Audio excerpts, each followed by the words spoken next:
A second of this. I literally couldn't sit through this debate, but I know many of you would enjoy this. I can't sit through it for two reasons. One, I'm legit uncomfortable watching Tim Pool deal with Sam. I'm not going to lie. I don't know much about Tim Pool.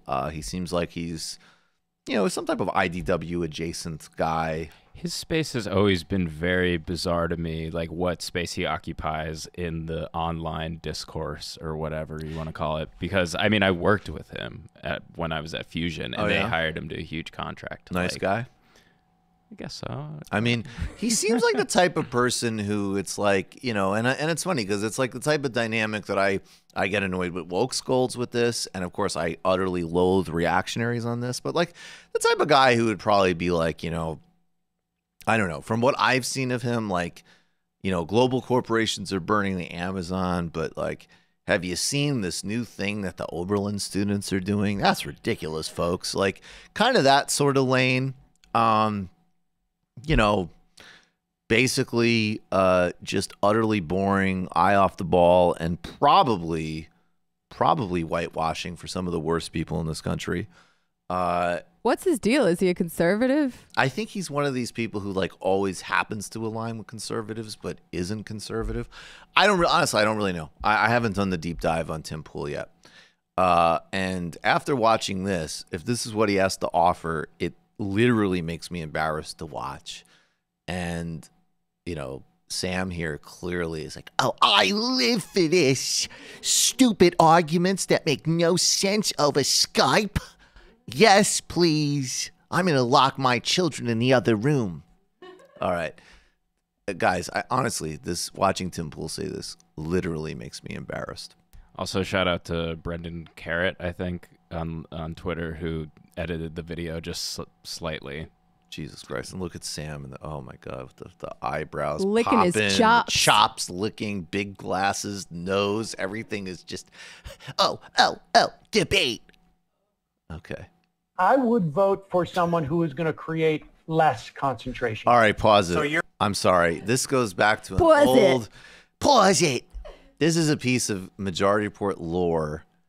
I think it was during the Obama election where basically Sam said, you know, if one candidate's proposing 30 concentration camps and another proposes 10, I'm voting for the one who proposes 10. Now, I understand why people find this particular thought experiment to be off-putting, but the very obvious and not particularly hard to figure out point here is that voting, unless you have the opportunity to vote for like a Bernie Sanders, and certainly in 2012, was a highly utilitarian activity, and you were putting a choice. There is a column A, column B choice. Both are going to cause a huge amount of injustice and suffering, one less than the other. So what you do is you go and you opt for less suffering because voting is not really about a personal expression of your essence. It's about a practical activity.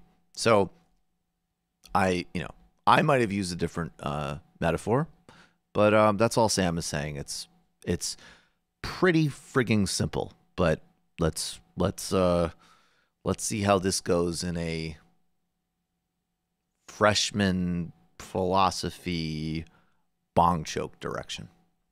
I would vote for someone who is going to create less concentration camps. So you're willing to put your weight behind somebody who's going to make concentration camps? No, I'm not willing to put. I'm willing to put my weight behind diminishing the number of concentration camps. I think that before you go, it's a really great point that I think may separate. It's utilitarianism versus deontologism, that you're quantifying versus I'm not. You see what I'm not saying you're wrong. I'm saying your philosophical standard is the minimization of harm, and mine is more about the individual is the small, you know what I mean?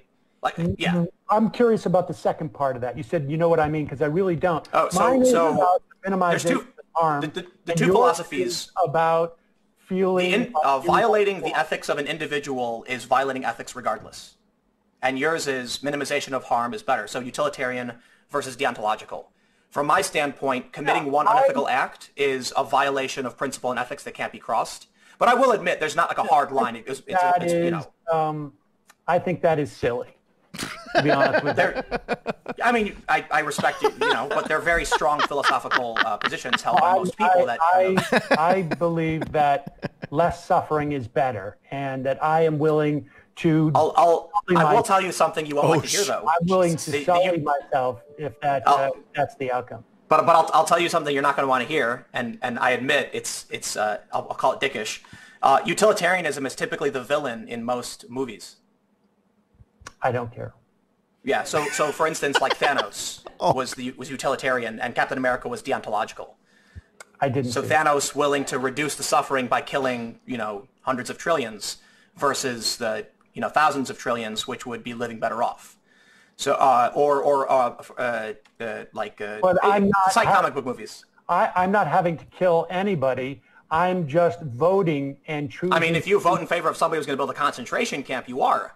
No, one of these people is going to win, Tim.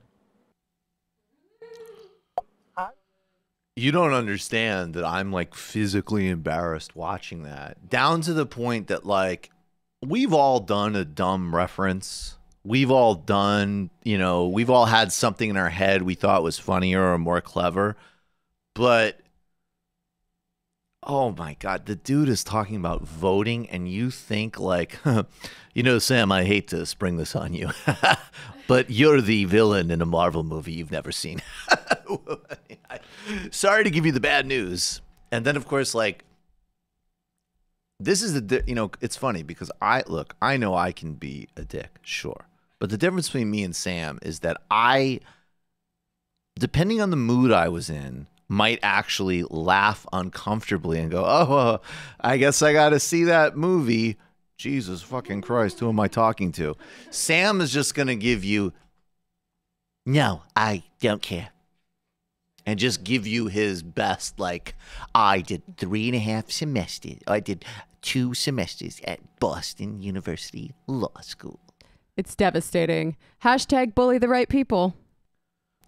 I mean, you know what? I have no doubt that I'm going to read more about Tim Pool and feel totally comfortable with that bullying session. But on a human level, that to me was like watching LeBron like stuff a 4th grader.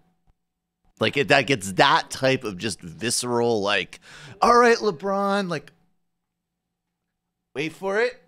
Like, throwing the ball up, not even shooting it, throw up. And then instead of being like the nice, like, what you're supposed to do, which is like catch it and then dunk it and be like, oh, whoa, look at that. LeBron just goes, poof, like LeBron just treats the kid like a Hong Kong protester, just stuffs it in his face. That was what watching that was like to me. It was just like, I know that he thought that was a gotcha. Premising your argument in support of like the Avengers with Sam is like one of the worst things you can do.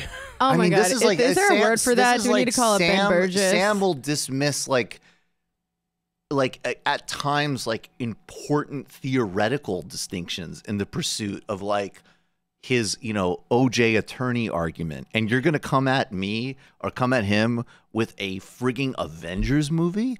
Argumentum ad Avengers movieum. I am still embarrassed from seeing that. And he giggled like he had something. And Sam never gets tired of this either. No, Sam's like, Sam is like texting H. John Benjamin. Have you seen this new Avengers movie? It's like extremely his shit. But you know what? Better Tim Pool than me. So I'm happy about it. I can't believe. I don't think that exchange with Tim Pool is going to help Steven Crowder or Dave Rubin agree. You're kind of like the guy in the new Avengers movie. Oh, good point. If he's trying to get Crowder to debate him, maybe he should pretend that he's like a nice debater for a while. You know what one guy actually he said to me? He said, and I'm not trying to get myself in this, but somebody recommended that Sam and I dress as college students and roam around looking for a Crowder. And we're like, no, we're not from the Majority Report. We're college students. Yes, change our minds. That would be so good. That would be great. That would be so fucking funny. Oh my God. I don't know why. I maybe I'm overreacting, but I found that to be so unbelievably uncomfortable to watch that I don't even know how to put it into words, but maybe I'm. He seems like he sucks. Dude, of course he sucks, but Jesus Christ. I mean, I don't know. Joe Biden sucks. I didn't enjoy watching his blood vessel pop. I'm sorry. I'm not an edgelord on this. I did not enjoy watching an old man have it be like, hey, my son didn't do any crimes. Yeah. That made me uncomfortable. Watching that guy go, well, I hate to rain on your parade about tactical voting, but have you seen Thanos? That is fucking embarrassing. That is truly embarrassing. It's I like mean, the how blood, much he sucks. it's like the blood vessel pop in debate form. That's literally. And we've seen Sam do a lot of these debates at this point. I would posit that maybe the joy was not exactly in this one as much as it has been. You know what? That is actually true. Sam did look a little bit more long on the tooth. Like it was, I guess it just isn't the same joy as like just the pure expression of like, well, guess what? Tell you what if we didn't sign a civil rights bill, I think we would live in a transracial utopia now. Yeah. You know, like when you get that real, like, I mean, Galaxy brain light shit. bulbs or Stalin. Like that is more fun than Thanos. Oh my God. You're calling from a